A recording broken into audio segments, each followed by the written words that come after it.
I just want to briefly go on to the subject of ethnicity. It's not something that has been discussed in the independence debate, but we should remember that imperialism and colonialism involves ethnic discrimination of native speakers and their culture.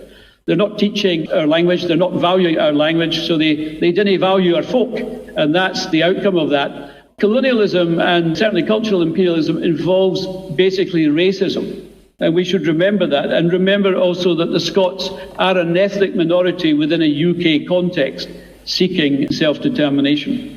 The Union, which is basically cultural domination, created the Scottish cultural cringe, which is a psychological condition. This ethnic discrimination becomes normalised in such a society. This is why only 10% of the academics in our universities are Scots, and more than half the teachers in many of our schools are not Scottish. The Scots are basically not part of the professional and managerial class as they would be in an independent Scotland. We would not be advertising all our best jobs in London anymore, just as Denmark doesn't advertise all its best jobs in Berlin, as it might have done at one time.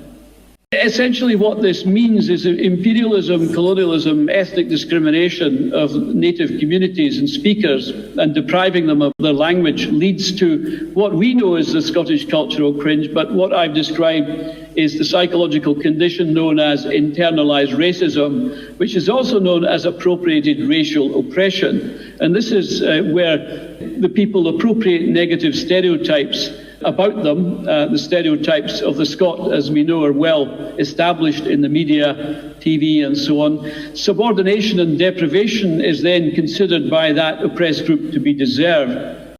What is known in post-colonial literature is cultural obliteration due to linguistic and cultural imperialism. Probably, and we might hypothesize, explains why many ethnic Scots still oppose independence. They still oppose their own liberation, unlocking the gate or the chain around their neck. They do this because of high levels of appropriated racial oppression.